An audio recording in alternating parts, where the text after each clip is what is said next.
নমস্কার, সিম্পল রেসিপিজে সবাই স্বাগত।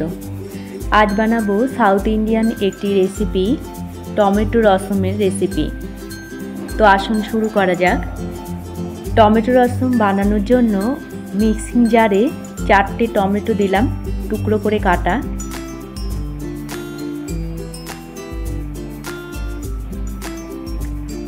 আদা দিলাম 1 ইঞ্চি মতো ছোট টুকরো করে কাটা, আর 2টো কাঁচা লঙ্কা ছোট টুকরো করা দিয়ে দিলাম।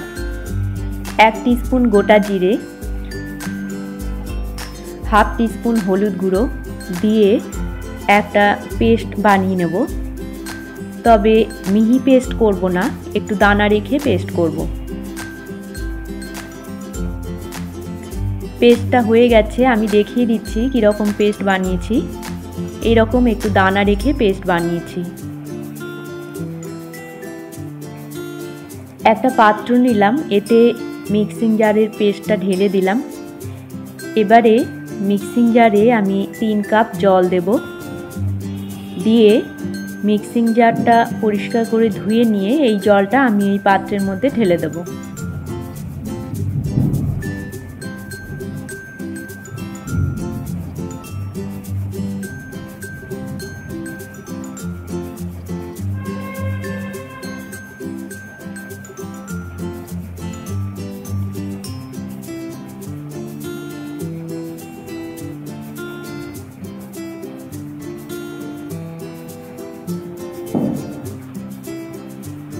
স্বাদ মতো লবণ দিয়ে দিলাম। দিয়ে ভালো করে মিশিয়ে নেব। নিয়ে এই পাত্রটাকে আমি গ্যাসে বসিয়ে দিলাম। মিডিয়াম ফ্লেমে মিনিট 10 ঢাকা দিয়ে ফুটিয়ে নেব।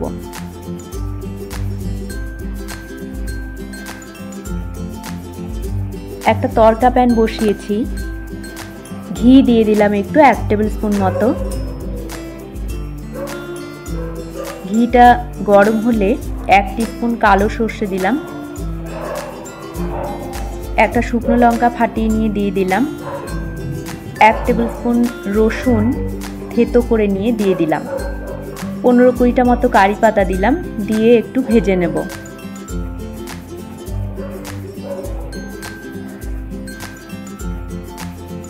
ভাজা হয়ে গেলে তরকাটা আমি রসমের মধ্যে ঢেলে দেব।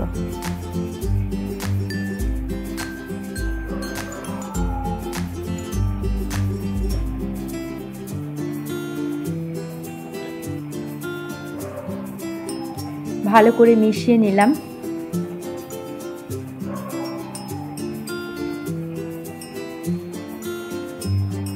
ওপর থেকে একটু ধনেপাতা কুচি ছড়িয়ে দিলাম। তৈরি হয়ে গেল আমাদের টমেটো রসম। ভালো করে মিশিয়ে নিলে তৈরি হয়ে যাবে। আমি গ্যাসটা অফ করে দেব এবার।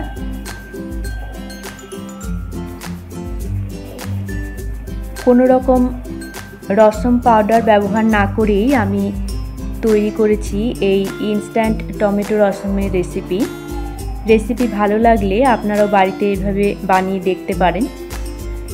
গরম ভাতের সাথে সার্ভ করতে হবে এই টমেটো রসম।